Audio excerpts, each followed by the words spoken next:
প্রিয় দর্শক, স্বাগত জানাচ্ছি আগামীর বাংলাদেশ অনুষ্ঠানে। আশা করি আপনারা ভালো আছেন, সুস্থ আছেন। আজকে আমাদের সঙ্গে আলোচনায় অংশ নিচ্ছেন ফয়েজ আহমদ, প্রধান উপদেষ্টার সিনিয়র অ্যাসিস্ট্যান্ট প্রেস সেক্রেটারি, রয়েছেন সারোয়ার তুষার, জাতীয় নাগরিক পার্টি এনসিপির যুগ্ম আহ্বায়ক।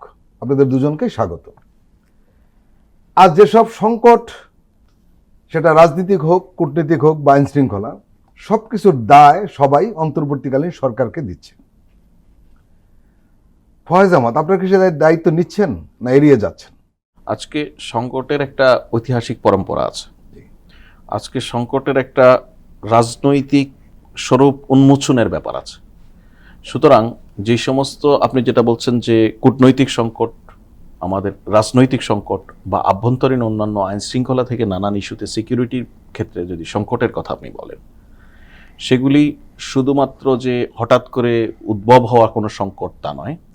এগুলির পরম্পরাটা হচ্ছে যে আমরা যে ন্যায্যতার ভিত্তিতে যে রাজনীতি এখানে প্রতিষ্ঠিত হওয়ার কথা ছিল, সেটা না হওয়া বা হওয়ার পথে মারাত্মকভাবে বাধা সৃষ্টি করা, এর থেকে যে একটা আলটিমেট আউটকাম, সেই আউটকামের মধ্যে আমি মনে করি আমরা এখন আছি। এখন প্রশ্ন হচ্ছে সেই আউটকামটা ধরে আমরা কি একটি ইতিবাচক পরিবর্তনের দিকে যাব, নাকি আমরা আরও ক্ষতিকর একটি পরিবেশ পরিস্থিতির সম্মুখীন হব, সেটা আমাদেরকে নির্ধারণ করতে হবে। এই নির্ধারণটা মূলত রাজনৈতিক সিদ্ধান্তের উপর নির্ধারিত হবে। এটা একটা পয়েন্ট। আরেকটা হচ্ছে আপনি এর ব্যর্থতা বা এর দায়ভার মানুষ, পলিটিক্যাল পার্টিগুলি বিশেষত নাগরিক সমাজের নানান শ্রেণী অংশ সরকারকে দিচ্ছে। ওই পজিশনে থাকলে আমিও তাই করতাম। পলিটিক্যাল পার্টি যদি আমি হতাম, আমি সরাসরি সরকারকে দায় দিতাম। কারণ রাজনৈতিক দল হিসেবে আমাদের এখানে সেই রাজনৈতিক বাস্তবতা বা রাজনৈতিক পরিবেশ এখনও তৈরি হয়ে ওঠেনি। পলিটিক্যাল পার্টিগুলি সমাজের বিভিন্ন ক্ষেত্রে তাদের যে অবদান রাখার সুযোগ বা অবদান রাখা উচিত, এটা উপলব্ধি করে কখনো কখনো সামগ্রিক দায়, নিজেরাও দায়ী এভাবে নিজেদেরকে অ্যাড্রেস করা, এই পরিবেশ নেই। অপরদিকে নাগরিক সমাজ তো আসলে সবসময় সরকারকে রেসপন্সিবল করার জন্য নানান ধরনের ভূমিকা রাখবেন। কখনো কখনো সেটা অন্যায্য পর্যায়েও পৌঁছে যায়, আমরা অতীতেও দেখেছি। আমাদের দেশে নাগরিক সমাজ বলতে যা বুঝান আপনারা বা আমরা যা বুঝি, সেটা আবার আরেক ধরন। না, এরা মোর দেন পলিটিক্যাল পার্টি, মোর দেন পলিটিক্যাল। আপনি ফরিদ ভাই যেটা বলছেন, এটা শুধু নাগরিক সমাজের এই সংকট আমাদের দেশে না, পৃথিবীর অনেক দেশেই আছে। নাগরিক ধরুন ধর্মীয় লেবাসে অনেকে অপকর্ম করে না, তাহলে ওই যে অপকর্ম করছে মানুষটা, তাকে ধর্মীয় লেবাসটাকে কেন ধরতে হয়?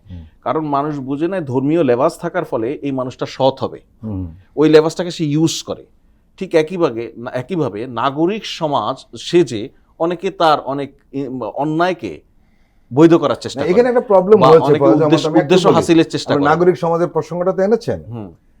আপনি নিশ্চয়ই জানেন, আপনি মিডিয়ার দীর্ঘদিন ছিলেন এবং হয়তো এই দায়িত্বের পর আবার মিডিয়ায় ফিরে আসবেন। আপনি তাদেরকে চেনেন। নাগরিক সমাজের প্রতিনিধিত্ব যারা করে, তারা কে কোন দলের অন্ধ সাপোর্টার, সেটাও কিন্তু সাধারণ মানুষ জানে। কাজে নাগরিক সমাজের যে কথার যে একটা ওজন থাকে, মানুষ স্বাভাবিকভাবে গ্রহণ করে, এটা কিন্তু সংকট করছে না। আমি আপনার সঙ্গে সে জায়গায় একমত হয়ে বলছি। সুতরাং একটা রেসপন্সিবল নাগরিক সমাজ, সিভিক সোসাইটি, সেটা যখন দাঁড়াতে না পারে, তখন এই ভ্যাকুয়ামটা খালি থাকবে না। কিন্তু এইটা যার সুবিধা নেয়ার তারা ঢুকে পড়বে। সুতরাং গত 15-16 বছর ধরেই আমরা এই কাজটা দেখছি। কিন্তু এর পরেও আমরা চাই নাগরিক সমাজের এক ধরনের সক্রিয় বা শক্ত অবস্থান থাকুক। যদি না থাকে, তাহলে গত 16 বছরে কিভাবে একটা পলিটিক্যাল পার্টি আস্তে আস্তে এটা একটা দানবে পরিণত হয়েছে, সেটা তো আমরা নাগরিক সমাজের ব্যর্থতার মধ্য দিয়ে দেখেছি, নানান ব্যর্থতার মধ্যে। সুতরাং এই যে সরকারকে দায়ী করা বা সরকারকেই রেসপন্সিবল করা এককভাবে, সেটা ওনাদের দিক থেকে আমি অন্যায্য মনে করি না বাস্তবতার প্রেক্ষিতে, যেহেতু কেউ আমরা দায় নিতে অভ্যস্ত নই এখনো। সেই জায়গায় আমি বলবো যে অন্তর্বর্তীকালীন সরকার গঠনের পর থেকেই দায় নেওয়ার এক ধরনের সংস্কৃতি তৈরি করেছে। এই জায়গাতেও আমরা মনে করি যে না, দায় এড়ানোর কোনো সুযোগ নেই, সরকারেরও অনেক দায় আছে। তবে আমি মনে করি আমাদের একটা সবার এই সমস্ত ক্ষেত্রে কালেকটিভ ফেইলিওর আছে, পলিটিক্যাল পার্টির আছে, নাগরিক সমাজের আছে, সবার মিলে একটা ফেইলিওর আছে। অনেক সাকসেসের মধ্যে এই দুর্ঘটনাগুলি আমাদের অনেক সাকসেসকে ম্লান করে দিচ্ছে। এই জায়গায় সবাইকে সচেতন হতে হবে, কারণ আমাদেরকে একটা সুন্দর শান্তিপূর্ণ নির্বাচন পর্যন্ত পৌঁছাতে হবে। সারোয়ার তুষার, এই যে সবাই প্রফেসর ইউনূস সরকারকে দায়ী করছেন, কিন্তু এই সরকার তো সব রাজনৈতিক দলের সরকার, অন্তত যারা ফ্যাসিস্ট বিরোধী, তাদের কি কোনো দায় নেই? অবশ্যই দায় আছে, সবারই দায় আছে। যারা একটা রাষ্ট্রের মধ্যে পাওয়ারের যত স্টেক হোল্ডার আছে, পলিটিক্যাল পার্টি এবং সিভিল সোসাইটি, সবারই দায় আছে। কিন্তু সরকারের কথাটা কেন আসে, সরকারের কথাটা আসাটারও একটা যৌক্তিক কারণ আছে। সেটা হচ্ছে যে সরকারের কাছে কর্তৃত্ব থাকে। সরকারের হচ্ছে বিভিন্ন ঘটনা, যেমন যেগুলো আইন শৃঙ্খলা সংক্রান্ত ঘটনা, একটা হচ্ছে যে একটা ঘটনার পেছনে এই পর্যন্ত আমরা আসলাম কিভাবে, তার বৃহত্তর প্রেক্ষাপট, তার ইতিহাস, তার রাজনীতি, এগুলো নিয়ে সবসময় আলোচনা সমালোচনা ছিল, আছে এবং থাকবে। এটা খুবই স্বাভাবিক এবং সেটা আমাদের করতে হবে, কারণ ওই প্রবণতাগুলো যদি আমরা চিহ্নিত করতে পারি, ভবিষ্যতে আমরা সেটা আটকাতে পারবো, আটকানোর চেষ্টা করা যাবে। এটা তো থাকবেই সবসময়। কিন্তু যখন একটা স্পেসিফিক ঘটনা ঘটে, তখন সেই ঘটনা যদি আপনি থামাতে না পারেন, তখন স্বাভাবিকভাবেই সরকার দায়ী না থাকলেও সরকারকে দায় নিতে হবে, এটাই নিয়ম। কারণ আপনি আদারওয়াইজ আপনি তো বলতে পারবেন না যে অমুক রাজনৈতিক দল যদি করেও থাকে, তবু তো সেটা সরকারের থামানোর কথা। তো সেটা যখন সরকার থামাতে পারে না, তখন সরকার দায়ী না হলেও সরকারকে দায় নিতে হবে। এটাতে যারা দায় দিচ্ছে তাদেরকে দোষ দিয়ে লাভ নাই। এবং বিশেষত এই পরিস্থিতিতে সকল রাজনৈতিক দলের সরকার, যেমন বললেন, এখানেও একটা সমস্যা হয়েছে। এই সমস্যাটা হচ্ছে যে রাজনৈতিক দলের উপর অতি নির্ভরশীলতা এই সরকারকে কিন্তু রাজনৈতিক দলগুলোর কাছে জিম্মি করে ফেলেছে। আপনার নির্ভরশীলতা এক জিনিস আর জিম্মি করা আরেক জিনিস। এই দলগুলো কিন্তু তার স্বার্থ আদায় করার ক্ষেত্রে সরকারকে জিম্মি করেছে এবং সরকারের বিভিন্ন গ্রুপকে বিভিন্ন রাজনৈতিক দল নিজেদের দিকে নেওয়ার চেষ্টা করেছে। এটা খুব এভিডেন্ট এখন। ফলে একটা থাকে না যে একটা সরকারের একটা কোহেরেন্ট অভিমুখ থাকে, এই সরকারের সেটা নাই। ভেতরে অভ্যন্তরীণ অনেক টানাপোড়েন আছে। সরকারের উচিত ছিল, যেটা আমরা বারবার বলেছি কিন্তু সরকার সেটা করে নাই, সেটা হচ্ছে যে আপনি একটা এক্সট্রা কনস্টিটিউশনাল সরকার হিসেবে আপনার নিজের একটা স্টেটমেন্ট থাকা উচিত, দ্যাট ইজ প্রোক্লেমেশন। সে সরকার কিন্তু সে পথে যায় নাই। যেটা আপনার ওই দক্ষিণ প্লাজায় যেটা প্রধান উপদেষ্টা পড়েছেন, পাঠ করেছেন, এটাকে দয়া করে প্রোক্লেমেশন বলবেন না। এটা প্রোক্লেমেশন না। প্রোক্লেমেশন মানে হচ্ছে যে আপনি এটার উপর ভিত্তি করে বিভিন্ন নতুন নতুন পদক্ষেপ নিতে পারতেন, অধ্যাদেশ জারি করতে পারতেন। সেগুলো কিন্তু এই সরকার করতে পারে নাই, যে কারণে যেটা ইনকিলাব মঞ্চ দেখবেন এখন বলার চেষ্টা করছে, খুব রাইটলি বলার চেষ্টা করছে, যে আপনার বিভিন্ন বাহিনী, বিভিন্ন এজেন্সি, সরকারের বিভিন্ন ডিপার্টমেন্ট, এগুলোর উপর আপনার কর্তৃত্ব কায়েম করাটা। কর্তৃত্ব অনেক ক্ষেত্রে যেটা হচ্ছে, সরকার নির্দেশ দেওয়ার পরেও কিন্তু বিভিন্ন ডিপার্টমেন্ট কাজ করছে না। যেটা হয়তো আপনি সরকারে থাকলে আপনি কিন্তু এটা স্বীকার করতে পারবেন, আপনি কিন্তু জনগণকে বলতে পারবেন না যে অমুক ডিপার্টমেন্ট আমার কথা শুনছে না, এটা বলা যায় না। কিন্তু আমরা যারা একটু রাজনীতির ভেতরে খবর রাখি, আমরা জানি যে এই ঘটনাগুলো ঘটছে এবং এটা ঘটছেই হচ্ছে। আমরা শুরুতেই এই সরকারকে যেভাবে ফর্ম করা হয়েছে, নিজেই এই সরকারকে আমরা বারবার বলার পরেও সরকার নিজের কর্তৃত্বটা নিজে নিতে চায় নাই। না নিতে চাওয়ার কারণে আপনার উপরের প্রলেপটা হচ্ছে এই সরকার, কিন্তু ভেতরে এই সরকার চালানোর চেষ্টা করছে অনেকগুলো গ্রুপ, অনেকগুলো গোষ্ঠী, এবং তারা তার অভিমুখের দিকে সরকারকে টানার চেষ্টা করছে। ক্ষমতার ভর কেন্দ্র অনেক জায়গায়, ক্ষমতাটা আপনার ভাগাভাগি হয়ে গেছে, বিভিন্ন দিকে আপনার মানে স্ক্যাটার্ড হয়ে গেছে। এবং স্ক্যাটার্ড হওয়াতেই মানে আপনার এটা সবসময় থাকে ক্ষমতা, কিন্তু সরকার যখন বিভিন্ন দিকে স্ক্যাটার্ড হয়ে যায়, সরকারের ধরেন উপদেষ্টারা গুচ্ছ হয়ে যায়, যে ওই 3-4 জন উপদেষ্টার হচ্ছে এই মোটিভ, আরেক 3-4 জন উপদেষ্টার হচ্ছে এই মোটিভ, এরকম যখন হয়ে গেছে, তখন কিন্তু সরকারের একটা যে অভিমুখ থাকবে সেদিকে নাই। এবং ভেতরের অনেক জল ঘোলা করার চেষ্টা করা হয়েছে। আসলে তো আমরা ট্রান্সপারেন্ট দেখতে চেয়েছি। আমরা এই সরকারকে, যেটা প্রধান উপদেষ্টার বক্তব্যে আমরা শুনি, প্রধান উপদেষ্টা কিন্তু আমি মনে করি যে আগাগোড়া ট্রান্সপারেন্ট একজন ব্যক্তি, কিন্তু সরকারটা এত ট্রান্সপারেন্ট থাকে নাই বা উনি রাখতে পারেন নাই। যদি সরকার নিজে আপনার প্রধান উপদেষ্টার মতো ট্রান্সপারেন্ট হতেন, তাহলে আমাদের আসলে এত চিন্তা করার কিছু থাকতো না। বিচার, সংস্কার, নির্বাচনের যে রোডম্যাপ, এখন দেখেন সংস্কার একরকম হয়েছে, কিন্তু গণভোটের আলোচনাটা পুরোপুরি চাপা পড়েছে। তারপর হচ্ছে আপনার বিচার তো হচ্ছে, আরও হবে, কিছু হয়েছে। এখন যেটা হলো আপনার সামনে একটা জিনিস বাকি আছে, সেটা নির্বাচন। এখন আমরা এমন জায়গায় এসে ঠেকেছি, সেটা হলো আপনাকে একটা মোটামুটি গ্রহণযোগ্য নির্বাচন, এইখান পর্যন্ত আমাদের যাওয়াটা আগামী 50 দিন। কিন্তু একটা অভিযোগ সাধারণ মানুষ করছে বা অনেক বিশ্লেষকও করছেন, সেটি হলো যে কোনো রাজনৈতিক দলের উপর সওয়ার হয়ে ফ্যাসিস্টদের দূষররা আবার সামনে চলে আসছে। এটা তো প্রথম থেকেই ছিল, কিন্তু ইদানিং খুব প্রকটভাবে আসছে। প্রকটভাবে এখন মোটামুটি প্রকাশ্যে। জি। কুমিল্লায় দেবিদারে আপনার হাসনাত আবদুল্লাহর আসনে আপনার একটা দলের মানে আওয়ামী লীগের 2 শতাধিক নেতাকর্মী মানে একটা দলের মোটামুটি প্রকাশ্যে যোগ দিয়েছে। পাশাপাশি জাতীয় পার্টিকে নিয়ে এক ধরনের খেলার চেষ্টা করা হচ্ছে। মানে ভোটের স্বার্থে আমাদের রাজনৈতিক দলগুলো যারা কম্প্রোমাইজ করেছে, তারা দেশকে কিন্তু বিপদের দিকে ঠেলে দিচ্ছে। ফয়েজ আহমদ নাগরিক সমাজের কথা বলছিলেন, তো সেটা তো কিন্তু প্রকট আকারে কোনো রাজনৈতিক দলের উপর ভর করে ডেফিনেটলি আমাদের দেশের নাগরিক সমাজ, আমাদের দেশের ফ্যাসিজমের যদি আমরা পূর্ণাঙ্গ ইতিহাস লিখতে চাই, কিভাবে ফ্যাসিজম তৈরি হয়েছে এবং কিভাবে এটা এখনো পর্যন্ত আছে, তাহলে তো আপনি এই দেশের সিভিল সোসাইটিকে বাদ দিয়ে, আমি এটা বারবার বলি এবং এই জন্য সিভিল সোসাইটির মেম্বাররা আমার উপর চরম ক্ষিপ্ত, কিন্তু সত্য বলতে হবে যে তাদের ভূমিকা বাদ দিয়ে আপনি আওয়ামী লীগের ফ্যাসিবাদকে বুঝতে পারবেন না। এই একই সিভিল সোসাইটি এখন অন্য আরেকটা দলকে তাদের উপর ভর করার চেষ্টা করছে। এখন আপনি যদি সমালোচনা করে ডিরেকশন দিয়ে সেই দলকে সঠিক পথে রাখতেন, গণতন্ত্রের পথে রাখতেন, তাহলে সমস্যা ছিল না। তাদের যে আকাঙ্ক্ষা সিভিল সোসাইটির, তাদের যে পলিটিক্যাল প্রজেক্ট, যেটা আউট অ্যান্ড আউট আনডেমোক্রেটিক, সেই প্রজেক্টে ওই রাজনৈতিক দলকে নিতে চাচ্ছে। আপনি এটা এখন মোটামুটি খুল্লা তারা কিন্তু একই ভুল করছে। আপনি যদি আপনার নিজের আত্মসমালোচনা করতেন অ্যাজ এ সিভিল সোসাইটি, যে আমাদের অতীতে এই ভুল ছিল, আমরা ভবিষ্যতে রাজনৈতিক দলগুলোর কাছে এই ভূমিকা চাই, সেটা কিন্তু না। তারা রাজনৈতিক দলগুলোর কাছে শেল্টার চাচ্ছে, এবং শেল্টার চাওয়ার মধ্য দিয়ে রাজনৈতিক দলগুলোকে ব্ল্যাঙ্ক চেক দিচ্ছে, এবং তারা বলছে যে সামনে যদি এরকম সংঘাত হয় তাহলে তো আমরা অমুক দলকে দোষ দিতে পারবো না।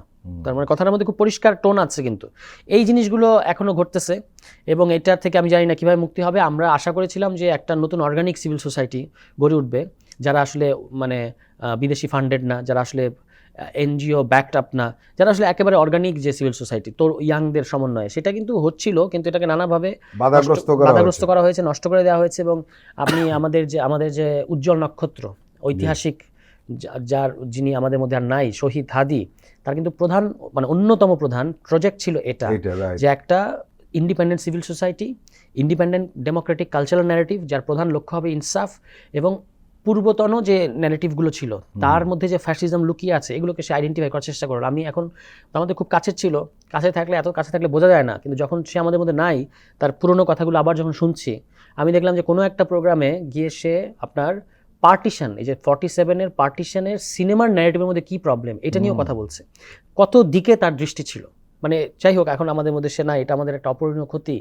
কিন্তু এরকম আরও যারা, দেখেন, সে যেহেতু আসল জায়গায় হাত দিয়েছে, এই কারণেই কিন্তু সে টার্গেট হয়েছে সবার আগে, ঠিক আছে। কিন্তু এখন যাই হোক, আমাদের তো এগিয়ে যেতে হবে, এবং এগিয়ে যাওয়ার ক্ষেত্রে ইন্ডিপেন্ডেন্ট সিভিল সোসাইটি এগুলো আমাদের তৈরি করতে হবে, যারা গণতন্ত্রের পক্ষে কথা বলবে, কোনো দলের পক্ষে না। এখন হয়ে গেছে যেটা কোনো একটা দলের পক্ষে কথা বলাটাকেই তারা গণতন্ত্রের পক্ষে কথা বলাটা হিসেবে দেখাচ্ছে। এটা একটা বিপজ্জনক প্রবণতা, যেখান থেকে আমি মনে করি যে পূর্বের ব্যাপারগুলো থেকে শিক্ষা না নেওয়ার সমস্যা। তো আশা করি যে এটা সমালোচনার মধ্য দিয়ে কাটিয়ে উঠতে হবে। আমরা আরেকটা জিনিস জানতে চাই আপনার কাছে, যেহেতু সরকারের খুব কাছ থেকে অনেক দিন ধরে রয়েছেন, অন্তর্বর্তীকালীন সরকার সবচেয়ে বড় বাধাটা আসলে কোন জায়গায়? আমলাতন্ত্র, না রাজনৈতিক চাপ, না আন্তর্জাতিক প্রভাব? দেখুন, আমরা আসলে সরকারকে একটা পার্টিকুলার দৃষ্টিভঙ্গি দিয়ে দেখতে দেখতে অনেকদিন ধরে অভ্যস্ত। সেই দৃষ্টিভঙ্গিটা হচ্ছে সরকার সবসময় এক ধরনের মানে আপনাকে নিয়ন্ত্রণ করার যেই হটসিট, সেখানেই অবস্থান করবে। নাগরিকরা কখনোই সরকারকে নিয়ন্ত্রণ করার কোনো প্রকার সুযোগ পাবে না। অর্থাৎ আপনি সো কল্ড মানুষের ক্ষমতায়নের কথা আমরা যেটা বলি, সেটাকে আমরা একমাত্র 5 বছর পর পর একটি ভোট, যেটিও দীর্ঘদিন অনুপস্থিত ছিল। সুতরাং এই ভোটের মধ্য দিয়েই নাগরিক একবার তার অধিকার, একবার তার মতামত, অপিনিয়ন জানিয়ে দিবেন, এবং তার মধ্য দিয়েই নাগরিকের দায় দায়িত্ব শেষ, এবং তিনি আবার বসে বসে অপেক্ষা করবেন পরবর্তী 5 বছর আরেকটি নির্বাচন যদি হয়, এবং সেই নির্বাচন যদি নাগরিকের ভোট দেওয়ার উপযোগী হয়।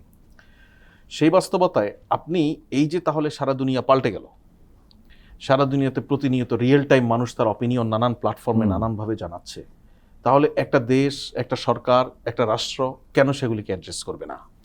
সেক্ষেত্রে আপনি খেয়াল করবেন যে এই সরকার শুরু থেকেই, দায়িত্ব গ্রহণের পর থেকে অনেক ক্ষেত্রে অনেক সিদ্ধান্ত নিয়েছে, এবং ইমিডিয়েটলি সেই সিদ্ধান্তগুলি থেকে সরে এসেছে। এটাকে আপনি রিঅ্যাক্টিভ বলতে পারেন। এখন এই রিঅ্যাক্টিভ হওয়ার কারণ কি? সরকার নাগরিকদের অপিনিয়নকে সম্মান করেছে। আবার আরেকটা জিনিস, আপনি এই গণতান্ত্রিক কালচারটা তৈরি করতে যাচ্ছেন এমন এক সময়ে যখন আমরা একটা ভয়াবহতম ফ্যাসিবাদ থেকে মাত্র ফিরে এসেছি। ঐতিহাসিক রাজনৈতিক বিজ্ঞান বলে, ঠিক একটা শক্ত ফ্যাসিবাদী কাঠামো থেকে যদি আপনি ইমিডিয়েটলি খুব আইডিয়াল গণতান্ত্রিক অবস্থার দিকে উত্তরণের পথে যান, এই মাঝখানের যে সময়টা, সেটা ভয়াবহতম সময় হতে পারে নানান কারণে। মাঝখানের সময়টা অনেক ক্ষেত্রে অনেকে মনে করেন যে উচিত হচ্ছে ঠিক ওইরকম ফ্যাসিবাদী না হয়ে খানিকটা একনায়কতান্ত্রিক, একটু অথরিটেরিয়ান মোডে আপনাকে চালিয়ে গণতন্ত্রের অগ্রযাত্রায় পৌঁছাতে হবে। আবার আইডিয়া এরকমও আছে যে আপনি একটি গণতান্ত্রিক রাষ্ট্র যদি উপহার দিতে চান, একটি ট্রানজিশনের সময়কে যদি ধরে নেন যে আপনি গণতান্ত্রিক সমাজ ব্যবস্থা, গণতান্ত্রিক রাজনৈতিক ব্যবস্থা কায়েম করতে চান, সেক্ষেত্রে আপনাকে এমন কর্মকাণ্ডের মধ্য দিয়ে যেতে হবে যেটা পরবর্তী সরকার এসে উপলব্ধি করতে পারে, যারা স্বল্প সময়ের জন্য ছিল, যারা একটি জার্নি অল্প সময় শেষ করেছে, তারাও এই ধরনের ভূমিকা নেয়নি যেটা আগের সরকার নিয়েছে। সুতরাং আমাদেরকে সেই জায়গায় সতর্ক থাকতে হবে। এই পথে হাঁটতে গিয়ে ইমিডিয়েট ভিকটিম হয় এই ইন্টারিম বা এই মধ্যস্থতার মধ্যে যারা দায়িত্ব পালন করে। মধ্যস্থতা বলতে আমি হচ্ছে একটি নির্বাচিত রাজনৈতিক সরকার থেকে যে ফ্যাসিবাদ হয়ে উঠেছিল, জি। স্বৈরাচার হয়ে উঠেছিল, সেটা অভ্যুত্থানের মধ্য দিয়ে তার পতন ঘটেছে। তার পরবর্তী সরকার, এই সরকারকে আপনি যে ফর্মে যেভাবেই বিবেচনা করেন না কেন, আলটিমেট তো একটা লক্ষ্য হচ্ছে কি নির্বাচিত সরকারের কাছে দায়িত্ব হস্তান্তর। এই মধ্যবর্তী সময়ের কথা বলছি। জি। সো এই মধ্যবর্তী সময়ে যারা থাকেন তারা ভিকটিম হন যে আপনি এরা ধরেন এই সরকার আসার পরে বললো যে আপনারা মন খুলে সমালোচনা করুন, আপনারা সরকারের বিরুদ্ধে কথা বলুন, কিন্তু সাথে So, আরেকটা শর্ত, আপনি সাথে যদি আরেকটা শর্ত যোগ করে দেওয়া হতো তাহলে ভালো হতো, যে ফেসিবাদের পক্ষে বলা যাবে আচ্ছা না। এখন আমার ব্যাপারে বলুন। আপনি ইমিডিয়েট ভিকটিম হলেন কি জি। সরকার ভিকটিম হয়ে গেল, আপনি সমালোচনা করতে গিয়ে আপনি সংবিধানও ভায়োলেট করে ফেলছেন। হুম, আমার সংবিধান কিন্তু আমার সমালোচনা কতটুকু করা যাবে তার একটা লিমিটেশন। লিমিটেশন আছে। সুতরাং আপনি সবকিছু ভায়োলেট করে ফেলছেন। আপনি করতে গিয়ে আপনি নানান অন্যায় বক্তব্য টেলিভিশনের প্ল্যাটফর্মে বলছেন, এবং আপনারা যারা টক শো উপস্থাপনা করছেন অধিকাংশ ক্ষেত্রে টক শো উপস্থাপকরা এই সমস্ত মিথ্যা প্রপাগান্ডা এই তথ্যগুলিকে চ্যালেঞ্জ করছেন না। ধরুন ফর এক্সাম্পল, আমি একটা লেটেস্ট কথা বলি, এটা বলা উচিত, বলে রাখা দরকার। সেটা হচ্ছে সাম্প্রতিক সময়ে একজন পলিটিশিয়ান একটা টেলিভিশন টক শোতে বলেছিলেন যে জাতীয় ঐকমত্য কমিশন নাস্তার খরচই করে ফেলেছে কত 84 কোটি টাকা না কত কোটি টাকা। একটা ভুয়া ফটোকার্ডের ভিত্তিতে। হ্যাঁ, এটা ফটোকার্ডের ভিত্তিতে। নো নো নো, ফটোকার্ডের ভিত্তিতে না। Yeah. উনি এটা বলার পরে ফটোকার্ড হয়েছে। আচ্ছা, উনি এটা বলার পরে হঠাৎ করে অল অফ এ সাডেন আমি খেয়াল করলাম, একজন টেলিভিশনের দর্শক হিসেবে খেয়াল করলাম, অনেকগুলি টেলিভিশনে তার প্রেজেন্স বেড়ে গেল। হ্যাঁ, ওনাকে সব টক শো ডাকতেছে আসেন, কিন্তু একটা টেলিভিশনও ইন দ্য মিন টাইম বললো না যে- আমাদের কাছ থেকে জানতে চাইলো না যে একজন পলিটিশিয়ান এই অভিযোগটা করেছেন একটা অথবা talk show তে তাকেও কি- প্রশ্ন করা যেত যে সেটা আপনি তো- কোন জায়গায় জানলেন। সেটা ওই অপেশাদারিত্ব তো দেখিয়েছেনই। আমি সেই জায়গায় তো বললামই যে টক শো উপস্থাপকরা এই প্রশ্নগুলিকে চ্যালেঞ্জ করেন না, সেটা তো আমি বললাম। সব অবস্থাকে ফেলে দিয়ে না আবার।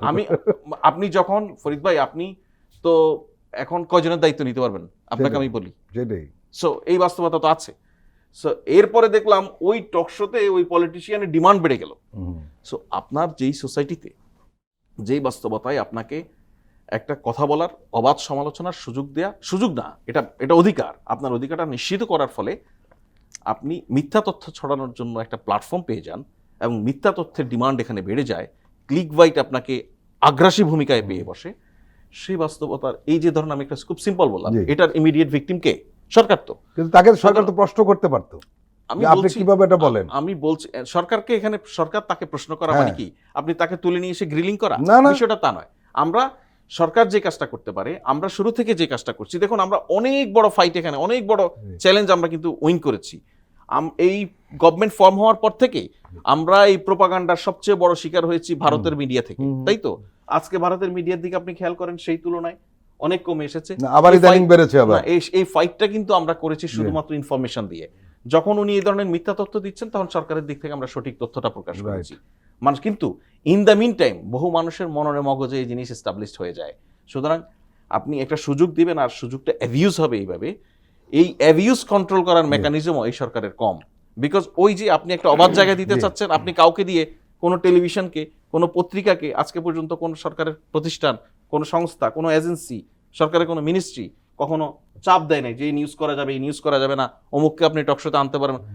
That is the reality. এই পলিসিতে আমরা চলি। জি। সুতরাং এইটার ইমিডিয়েট যে ধাক্কাটা, আমি এটাকেও তুলনা করি সবসময় আমরা একটা প্রচন্ড শীতাতাপ নিয়ন্ত্রিত কক্ষের মধ্যে থাকার পর জি। সেটা থেকে হঠাৎ করে বের হলে যেরকম একটা অনুভূতি হয়, অভ্যুত্থানের পরে আমাদের সোসাইটির এরকম একটা অনুভূতি হয়েছে। এটাকে আমরা এখন অ্যাডজাস্ট করতে যে সময়টা নেওয়া দরকার সেই সময়ের মধ্যে আছি বেসিক্যালি। প্রিয় দর্শক, আমরা এখন একটি বিরতি নিচ্ছি, আপনারা আমাদের সঙ্গেই থাকুন।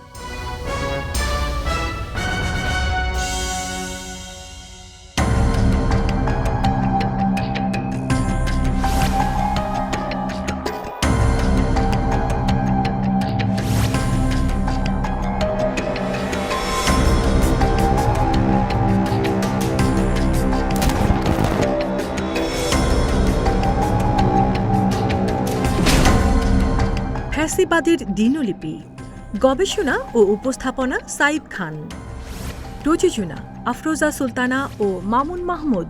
দেখবেন প্রতি রবি থেকে বৃহস্পতিবার সন্ধ্যা 7টায়।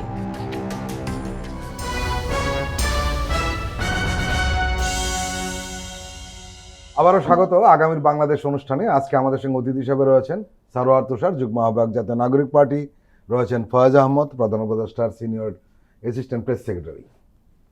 সারোয়ার তুষার, এই সরকারের সাফল্য ব্যর্থতা নিয়ে এখন চুলচারা বিশ্লেষণ শুরু হবে, শেষ সময়।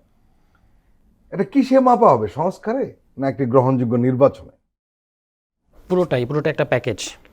এবং সংস্কার এবার গণভোটার নির্বাচন যেহেতু একদিনে হচ্ছে, সুতরাং দুটোকেই সফল করা। কারণ নির্বাচনে যদি আমরা যেটা চাই না, তবু যদি ধরেন সহিংসতা হয়, তাহলে কিন্তু এটার ইম্প্যাক্ট গণভোটে পড়বে। কিন্তু যদি আমরা পুরো জিনিসটাকে একটা যেই সরকারে আসুক, রাজনৈতিক দল এবং সরকার মিলে যদি আমরা সহিংসতা মুক্ত একটা নির্বাচন উপহার দিতে পারি, এখন এটা হবে সরকারের সমস্ত কিছুর পরেও সবচেয়ে বড় সাফল্য। এতদিন পর্যন্ত ধরেন নানা ঘটনা ঘটেছে, এই সরকার প্রথম 6 মাস শুধু ফায়ার ফাইটিংই করেছে, আপনার 2 শতাধিক যৌক্তিক অযৌক্তিক আন্দোলন সামাল দিয়েছে। এবং আমরা জানি যে সরকারের ক্যাপাসিটির সমস্যা ছিল, সীমাবদ্ধতা ছিল, তবু কিন্তু বৃহত্তর স্বার্থে সবাই সমর্থন করেছে। আমি পার্সোনালি অনেক জায়গায় ডিফেন্ড করেছি। এই যে ঘটনাটা, এই হাদির চলে যাওয়া এবং এর পরবর্তী যে ভ্যান্ডালিজমটা ঘটলো, এটা আমি মনে করি যে সরকারকে একটা বড় সড় প্রশ্নের মুখে দাঁড় করিয়েছে। এটা যদি না ঘটতো, তাহলে অন্যান্য যে সকল সীমাবদ্ধতা এবং অন্যান্য যে সকল আপনার না পারা ছিল, সেগুলোকে মোটামুটি মানা যেত। কিন্তু এইটার প্রথম কথা প্রশ্নটাই আসে যে এই ঘটনা কি ঠেকানো যেত কিনা। অবশ্যই ঘটনা ঠেকানো যেত। শুরু থেকেই যে অভিযোগগুলো আসছিল, যেমন জামিন বাণিজ্য, এটা কিন্তু ঠেকানো যায় নাই। জামিন বাণিজ্য মধ্য দিয়ে সমস্ত শীর্ষ সন্ত্রাসীরা বেরিয়ে এসেছে। হাদির হত্যাকারী সেও কিন্তু একই প্রক্রিয়া বের হয়ে আসে। এবং এটা যদি আপনি এই অভিযোগগুলো যখন আসছিল, তখন যদি ব্যবস্থা নেওয়া হতো যে কারা কারা এটার সাথে জড়িত, এটা কিন্তু একটা বিরাট বড় কারা বেরিয়ে গেছে, বিশেষত জেলা পর্যায়ে আপনি যদি দেখেন, একটা জেলা পর্যায়ে কিভাবে আওয়ামী লীগের সন্ত্রাসীরা বেরিয়ে আসে, এটার একটা মানে আপনার নেটওয়ার্ক আছে। এখানে আইনজীবী জড়িত থাকে, এখানে আদালত মানে জেলা জজ জড়িত থাকে, পিপিপি, তারপর হচ্ছে কোনো কোনো ক্ষেত্রে পুলিশ প্রশাসন, এরকম মিলে কিন্তু আপনার একটা সিন্ডিকেট যারা হচ্ছে এই কাজগুলো এতদিন করে এসেছে। এবং সেটারই কিন্তু একটা বলি হলেন আপনার হাদি। এবং ঢাকা শহরে এরকম আমরা যেটা শুনেছি আইনজীবীদের ব্যাখ্যা, যে অস্ত্র মামলায় গ্রেফতার হয়ে কিন্তু এটা নন বেইলেবল এবং আপনার 7 বছরের কারাদণ্ড হয়। সেখানে সে জামিনে বেরিয়ে গেছে। এটা গেল একদিক। তার মুভগুলো কি সে দেখবেন, আমরা এখন ভিডিওগুলো দেখতে পাচ্ছি, বিভিন্ন আওয়ামী লীগের ঝটিকা মিছিলে তাকে দেখা গেছে। তাকে তার মানে ধরা হয় না। সে কোথায় ছিল? সে কি গুহার মধ্যে ছিল না। সে ঢাকা শহরের মধ্যেই অবস্থান করছিল, মোহাম্মদপুরে অবস্থান করছিল। তো মোহাম্মদপুরের ব্যাপারে তো আলোচনা শুরু থেকেই ছিল, কোনো ব্যবস্থা নেওয়া হয়নি। এবং পরবর্তীতে সে এখানে অনেকগুলো জিনিস প্রশ্ন আছে, কে তাকে হাদি পর্যন্ত নিয়ে এসেছে, এটা প্রথম প্রশ্ন যে বের করতে হবে। যেই হোক, যদি হাদির কাছের লোকেরা হয় কিংবা হাদির দূরের লোকেরা হয়, হাদির শত্রুরা হয়, যেই হোক, এটা আমরা জানতে চাই। দ্বিতীয়ত হচ্ছে যে সে যে আসছে, তার মানে তার একটা খারাপ উদ্দেশ্য আছে, এটা গোয়েন্দাদের বোঝা উচিত ছিল। ঢাকা শহরের একেবারে মানে আপনার সেন্টারে কিন্তু আপনার এই ইনকিলাব সেন্টার, সেখানেও এই ছেলেটা গেছে। এবং সে ঢাকা 8-এর যে আসনে আপনার নির্বাচনটা করতে চাচ্ছে, এটাও একটা খুব গুরুত্বপূর্ণ আসন, আলোচিত আসন। ফলে এবং এখন আপনি ছবি দেখতে পাচ্ছেন যে হাদির খুব কাছাকাছি ছিল ক্রিমিনালরা পেছনে, এবং তাদের চেহারায় বলতেছে যে তারা কিছু একটা করবে। ছবিগুলো এখন আমরা জানতে পারছি।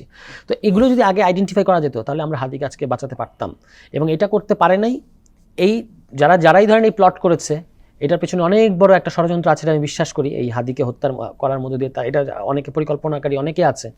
কিন্তু এইটা যে নিউট্রালাইজ করতে না পারা, আমাদের দেশে আমরা জনগণের পয়সায় গোয়েন্দা পালার একটাই অর্থ, যে আপনি আগাম মানে আমার যে রিস্কগুলো আছে, ঝুঁকিগুলো আছে, এগুলো আপনি আগাম নিউট্রালাইজ করবেন। ওই যে এটা বোম ডিফিউজ করার মতো, আগে আপনাকে ডিফিউজ করে ফেলতে হবে। একটা অদ্ভুত ব্যাপার যে এরকম বয়ানও তৈরি করা হয় দিব্যি, যে সে কেমনে পালিয়ে গেল, ছবি শেয়ার করা, হেন তেন। আমার প্রশ্ন, তাহলে উনি কি জানতেন যারা এগুলো করছেন? মানে যেটা অদ্ভুত কিছু ঘটনা ঘটেছে। এইটা খুব মানে সন্দেহজনক যে হাদির হত্যাকারীরা ভারতে পালিয়ে গেছে, এই কথাটা ছাড়া হলো। কারা ছাড়লো, কেন ছাড়লো?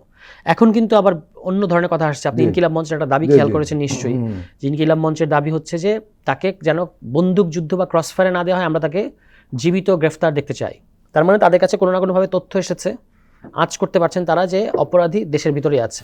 এবং এই ক্ষেত্রে একজন আপনার প্রবাসী অ্যাক্টিভিস্ট, তার ভূমিকা অত্যন্ত সন্দেহজনক।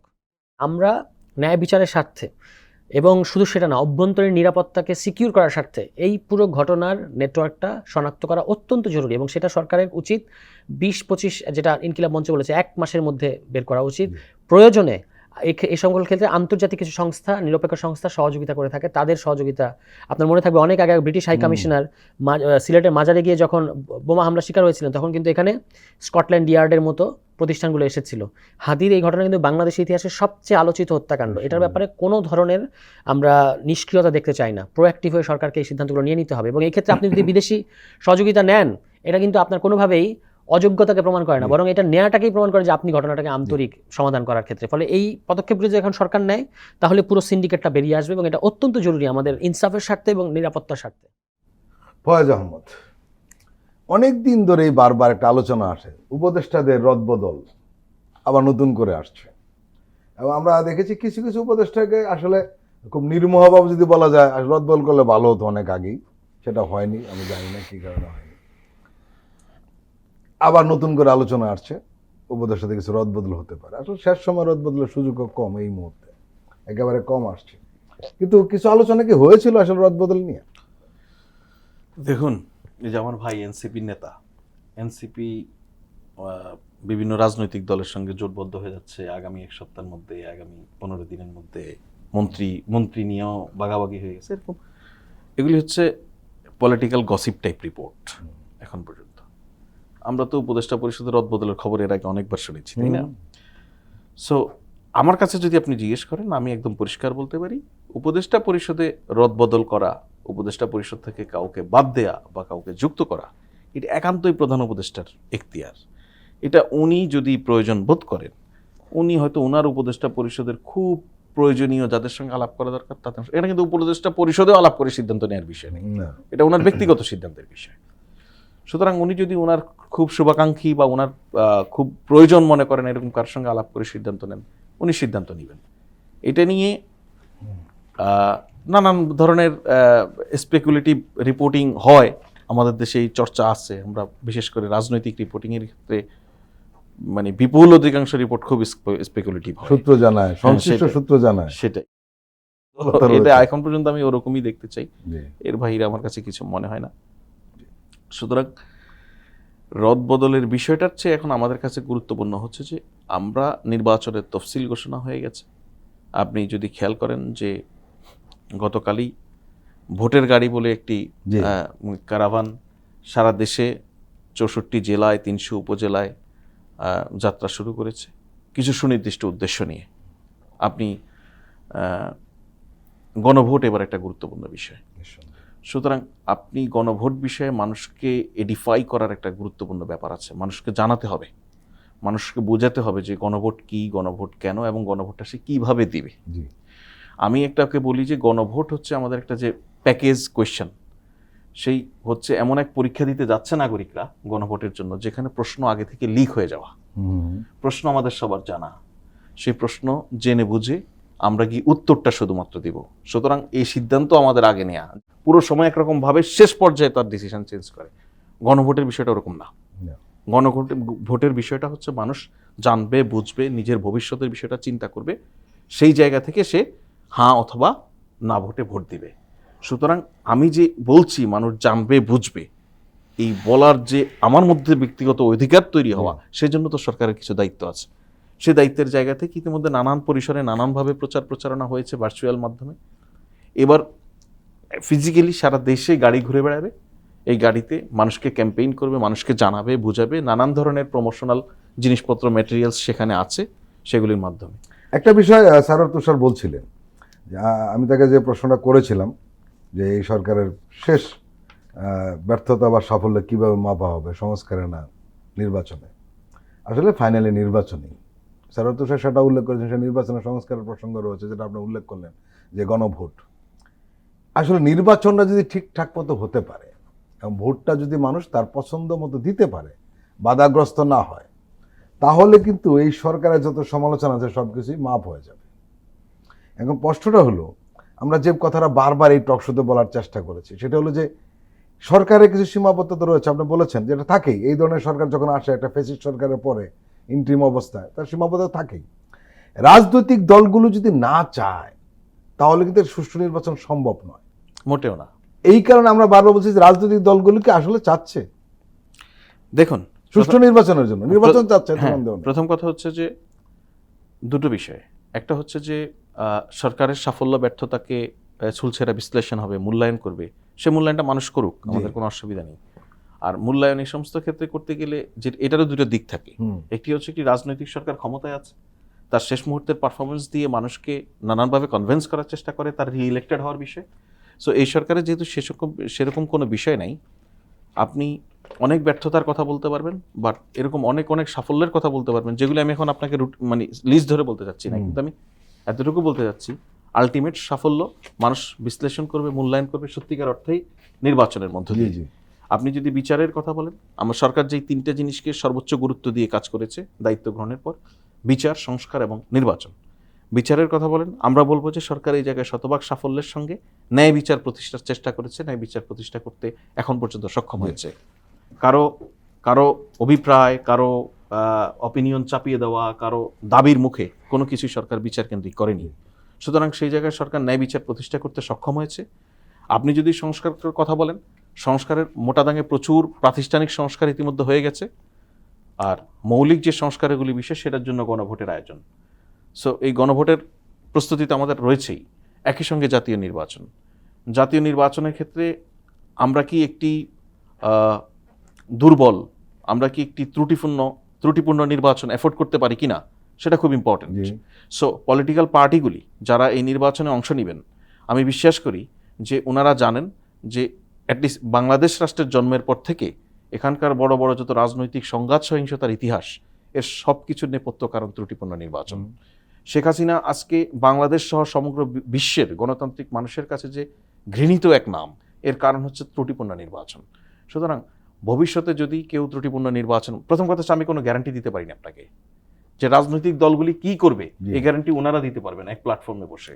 আমরা শুধু এতটুকু আহ্বান করতে পারি পলিটিক্যাল পার্টিগুলির মধ্যে, আপনারা যেই নির্বাচিত এই ক্ষমতায় আসেন না কেন, একটি ত্রুটিপূর্ণ নির্বাচনের মধ্যে দিয়ে আসবেন না, অন্যের ভোট দখল করে আসবেন না, অন্যের ব্যালট বাক্স দখল করবেন না। খুব শুভ হবে না ভবিষ্যতে। এক্স্যাক্টলি ওই কথাটাই আমি বলছি। সুতরাং আপনি কতটা ঘৃণিত হবেন, এবং আমি গ্যারান্টি দিয়ে আপনাকে আরেকটা কথা বলি, বাংলাদেশের এক্সিস্টিং যতগুলি পলিটিক্যাল পার্টি এখন এখানে আছে, এর কোনোটিরই ক্ষমতাই নাই আওয়ামী লীগ হওয়ার। পরিষ্কার, চেষ্টা করলে পারবে না, মারাত্মক কথা বলেছে, ক্ষমতাই নাই। সো আওয়ামী লীগের মতো ভয়াবহ ফেসিবাদকে যদি এখানে মানুষ গাড়ে ধাক্কা দিয়ে বের করে দিতে পারে, কোনো পলিটিক্যাল যদি নতুন করে ফেসিবাদ হয়ে উঠতে চায়, তাকে তুড়ি দিয়ে ফেলে দিবে জাস্ট। সারওয়ার তুষার, সিইসি একটা কথা বলেছে যে ভোটের দিন যতই আসবে ভয় তত কাটবে, কিন্তু মানুষ ভাবছে উল্টোটা। আপনার কি মনে হয়?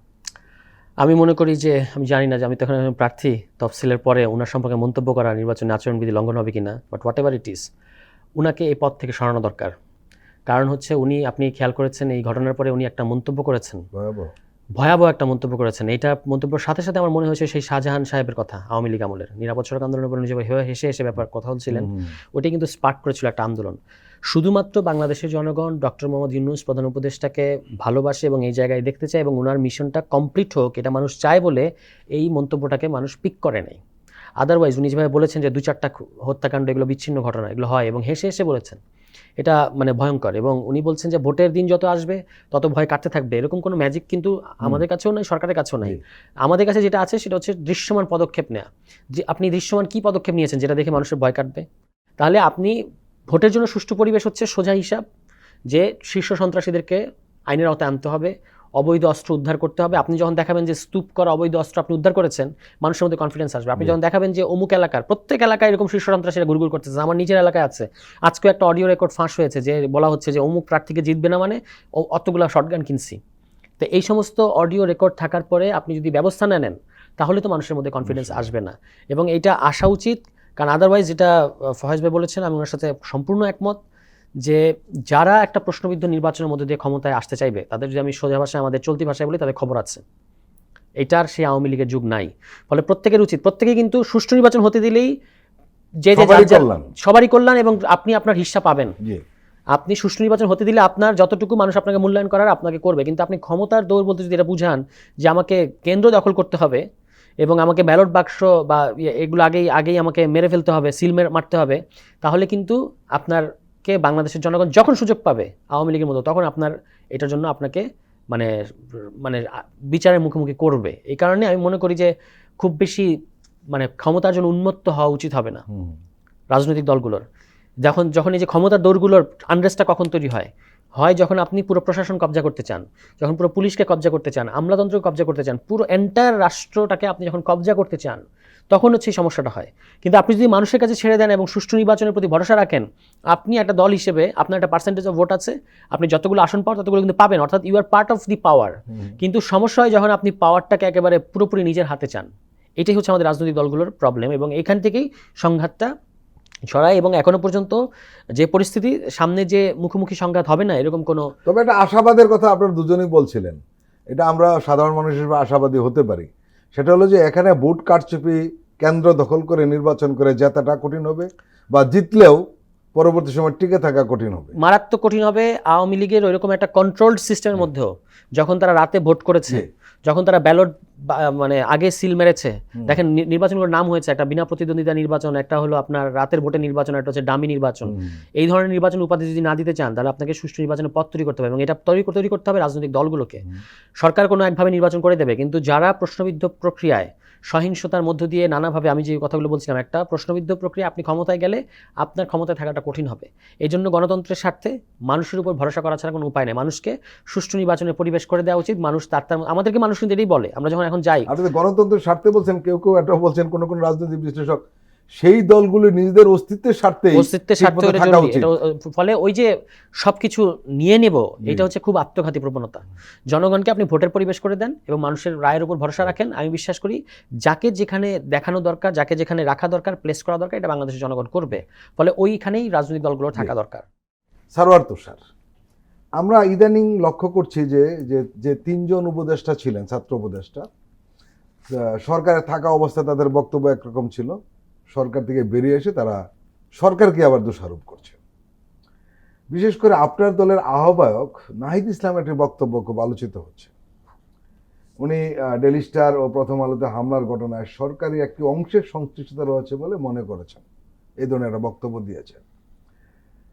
এখন প্রশ্ন হলো যে এটা ওনারা কিভাবে বলেন? না, এটা বলার যুক্তিসঙ্গত কারণ আছে। আপনি দেখবেন নুরুল কবির সাহেব, যিনি ডেইলি স্টারের ওইখানে গেছেন, উনিও কিন্তু একই অভিযোগ করেছেন। এবং এই সরকারের যে গড়ন, বললাম যে বিভিন্ন ইন্টারেস্ট গ্রুপ এই সরকারের ভেতরে আছে, কোনো একাংশের প্রত্যক্ষ কিংবা পরোক্ষ এই ঘটনার পেছনে ইন্ধন। ওনারা যখন উপদেষ্টা ছিলেন তখন ওনারা টের পাননি? টের নিশ্চয়ই পেয়েছেন। এখন আপনি উপদেষ্টা থাকলে আপনি তো অনেক কথা বাইরে বলতে পারবেন না, ভেতরে নিশ্চয়ই তারা বলেছেন। আপনি একটা ঘটনা আমি বলি, ওই আপনার যে দল হিসেবে বিচারের যে ব্যাপারটা ট্রাইব্যুনালের রায়ের মধ্যে, আইনের মধ্যে, এটা কিন্তু বাদ দিয়ে দেওয়ার চেষ্টা ছিল। ওনারা জোর করে এটা মানে ওনারা প্রতিবাদ করে এটাকে রেখেছেন। ফলে তারা অনেক সময়, আপনি একটা সরকারের অংশ থাকলে ভেতরের অনেক কথা তো বাইরে বলা যায় না, কিন্তু আপনি এখন বেরিয়ে এসে আপনি সরকারটাকে ভালো বুঝেন। আমরা যেটা ধারণা করতে পারি, ওনারা আরও অনেকগুলো আলামত মিলিয়ে একটা অবস্থানে যেতে পারেন, সেখান থেকে ওনারা এটা বলেছেন। এবং পুলিশের নিষ্ক্রিয়তা কিংবা অন্যান্য আইনশৃঙ্খলা বাহিনীর যে নিষ্ক্রিয়তা, আমরা এই ঘটনা দেখলাম। 25 জনের উপর সাংবাদিক, ডেইলি স্টারের মতো একটা পত্রিকার সাংবাদিক উপরে আটকা পড়েছিলেন। ওই জাইমা ইসলাম স্ট্যাটাস দেওয়ার আগ পর্যন্ত কোনো ধরনের মুভমেন্ট হয় নাই, এবং তার স্ট্যাটাস দেখেই কিন্তু রাজনৈতিক দল আমরা এবং আরও সিভিল সোসাইটির কিছু মেম্বার, তারা কিন্তু ডেইলি স্টারের মুখী হয়েছেন। এবং সেখানে গিয়েও যখন নুরুল কবির এটা বলছেন, উনি একটা টকশোতে বলেছেন যে যখন আমি সরকারের বিভিন্ন সংস্থা এবং ব্যক্তির সাথে যোগাযোগ করলাম, আমি দেখতে পেলাম যে তারা চরমভাবে নিষ্ক্রিয়, এবং 2.5 ঘন্টা এইভাবে পার হয়েছে। সেখান থেকে তো অবশ্যই এই অভিযোগের উত্তরও কিন্তু সরকারকে দিতে হবে। এখানে কোনো ধরনের আপনার এটাকে এড়িয়ে যাওয়ার কোনো সুযোগ নাই। জি, ফয়েজ আহমদ কি বলবেন? জি, দেখুন, প্রথম কথা হচ্ছে জনাব নাহিদ ইসলাম যেটা বলেছেন, সেটা আমি বলবো যে সম্ভবত অভিযোগটা সরকারের কোনো একটা অংশকে নিয়ে যেটা বলছে, সেটা কোনো ক্ষেত্রে নিষ্ক্রিয়তার অভিযোগ কিনা। হ্যাঁ, ইনভলভমেন্ট তো এক জিনিস, নিশ্চয়ই সরকারের, আমি বিশ্বাস করি না সরকারের মধ্যে কোনো একটা অংশ প্রথম আলো ডেইলি স্টারে হামলা করবে বা আগুন লাগিয়ে দিবে, এই ধরনের মনোভাব পোষণ করেন। কিন্তু একই সঙ্গে আমি আপনাকে একদম পরিষ্কার ভাষায় বলি যে এখানে সরকারের বাহিনীগুলির ব্যর্থতা আছে, কোনো সন্দেহ নেই, ব্যর্থতা আছে। যে শাহবাগ থেকে কিছু লোক, সবাই যখন হাদির শোকে মোহমান এবং শাহবাগে জড়ো হয়েছে, সেখান থেকে আইসোলেটেড হইতে কিছু মানুষ বেরিয়ে গেল, একদমই আইসোলেটেড বেরিয়ে গেল। তো ওখানকার সেন্ট্রাল যারা কোঅর্ডিনেট করছিলেন, তাদের সঙ্গে কোনো ধরনের কোঅপারেশন নেই, কোনো ধরনের ডিসিশন নেই, বেরিয়ে গেলেন। তারা এসে প্রথম আলোর একটি কার্যালয়ে হামলা করলেন, সেই হামলাটা হলো, সেখান থেকে আবার ডেইলি স্টারে গেল, এবং এত যাদের এই- ছবি প্রকাশিত হয়েছে আপনি খেয়াল করেছেন, না সেটা ছবিগুলো একটু অন্যরকম। সেই ছবি ধরে ধরে কিন্তু হ্যাঁ। ইতিমধ্যে আপনি প্রায় 32 জনকে চিহ্নিত করা গেছে, এবং তাদের মধ্যে বেশ কয়েকজন আপনি জানেন যে ইতিমধ্যে অ্যারেস্ট হয়েছে। সেটা এক অন্য বাস্তবতা। আমি বলছি যে পরিস্থিতির পরবর্তীতে যা যা করণীয়, মানুষগুলির জীবন রক্ষা করা, সেগুলিতে সরকারের বা বাহিনীগুলির ব্যাপক সাফল্য আছে। আমার সেই সাফল্য নিয়ে তো এখন আমি কোনো কিছুকে কাভার আপ করার কোনো সুযোগ নেই। কিন্তু পুলিশের দিক থেকে একটা কথা পুলিশ বলেছে যে তারা পরিস্থিতিটা ইমিডিয়েটলি সামাল দিতে গেলে যে ধরনের অবস্থা হতে পারত, ওখানে কয়েক হাজার মানুষ জড়ো হয়েছে, পুলিশের সংখ্যা ইমিডিয়েটলি অল্প ছিল। গোয়েন্দা তথ্যের ভিত্তিতে ওই শরীফ ওসমান হাদির মৃত্যুর খবরটা আসলে কোথায় কোথায় বিশৃঙ্খলা হওয়ার একটা পসিবল ইস্যু হতে পারে। থাকে, সেই জায়গাগুলিতে ওনারা মনোনিবেশ করেছেন। আনফর্চুনেটলি প্রথম আলো বা ডেইলি স্টারের এই ধরনের একটা ঘটনায় ওসমান হাদির মৃত্যুর পরে ঘটবে এটা কেউ ধারণা। একটা বিষয় নিশ্চয়ই আপনি লক্ষ্য করেছেন, শরীফ ওসমান হাদি কিন্তু কখনোই এই প্রথম আলো ডেইলি স্টারের হামলার ব্যাপারে একমত হয়নি, বরঞ্চ বিরোধিতা করেছে। ওনার কথাটা ছিল যে প্রথম আলো ডেইলি স্টারের মতামতের আপনি একমত না হতে পারেন, কিন্তু সেখানে আপনার কাজটা কি, সেখানে গিয়ে এই ধরনের আন্দোলন করা। উনি বলছিলেন যে এরকম আরো কিছু পত্রিকা বানান, প্রথম আলোর মতো পত্রিকা বানান। মানে উনি যে বিষয়টা চিন্তা করতেন, যারা ওখানে গিয়েছে না, না, তারা কিন্তু তার এটা- চিন্তার সঙ্গে এটা তো- একমত এটা না। ফরিদ ভাই স্পষ্ট, জি। এটা ফরিদ ভাই স্পষ্ট যে এখানে যারা হামলা করেছে তারা পরিস্থিতিটাকে ভিন্ন খাতে প্রভাবিত করার Right. চেষ্টা করেছে। তারা পুরো রাষ্ট্রকে কিভাবে ব্যর্থ করা যায় বহির্বিশ্বের কাছে। আপনি দেখুন, প্রথম আলো, ডেইলি স্টার বাংলাদেশের লিডিং নিউজ পেপার, এগুলিতে এই ধরনের মানে ধ্বংসযজ্ঞ হবে আর সারা দুনিয়া চোখ বন্ধ করে বসে থাকবে তা তো নয়। সুতরাং এটা এটা এটা এটা পরিকল্পিতভাবে হয়েছে। এটার জন্য যারা দায়ী তাদেরকে গ্রেফতার করা হচ্ছে, ব্যবস্থা নেওয়া হবে আইনিভাবে। এবং এই ঘটনায় সরকারের ইমিডিয়েট যে ব্যর্থতা, এই ঘটনা ঘটতে দেয়া হয়ে গেছে, মানে ঘটে ঘটে গেছে। গেছে আর কি। সো এই ইমিডিয়েট ব্যর্থতাটা আপনি অস্বীকার করার কোনো জায়গা নেই, সেটা সরকার অ্যাডমিট করে। এটা ঠিকই, কারণ হলো কোনো মিডিয়া হাউস মতের সাথে দ্বিমত হলে, ডিসইনফরমেশন করলে বা মিস ইনফরমেশন প্রকাশ করলে, সেই মিডিয়া হাউসের সামনে মিছিলের ঘটনা বা সমাবেশের ঘটনা কিন্তু রয়েছে বিদেশে। শান্তিপূর্ণ ডেমনস্ট্রেশন হইতে কিন্তু পারে। এর মানে এই নয় যে আগুন জ্বালিয়ে দিবে, তাই না? ডেফিনেটলি। শুনেন, আপনার মুশকিলটা হচ্ছে কোন জায়গায় এখন। প্রথম আলো, ডেইলি স্টারের প্রতি এই আক্রমণ করার মধ্য দিয়ে বাংলাদেশে কারা কি ধরনের মতকে জনগণের উপরে চাপিয়ে দেওয়ার চেষ্টা করছে, এটা এক ধরনের বার্তা। এটা আপনি জুলাই অভ্যুত্থানে আপনাকে মাথায় রাখতে হবে, যেমন বোরকা পরা নারী অংশ নিয়েছে, তেমনই স্লিভলেস নারী অংশ নিয়েছে। আপনি এই দুটিকে যদি ধারণ করতে না পারেন, আপনি অভ্যুত্থানের শক্তিকে ধারণ করে সামনে এগোতে পারেন। রাইট। ফয়েজ আহমদ এবং সারোয়ার তুষার, আপনারা দুজনে আমাদের দীর্ঘ সময় দিলেন, আপনাদেরকে আন্তরিক ধন্যবাদ। ধন্যবাদ। প্রিয় দর্শক, আজকের অনুষ্ঠান আমরা এখানে শেষ করছি। আপনারা ভালো থাকবেন, সুস্থ থাকবেন। আল্লাহ হাফেজ।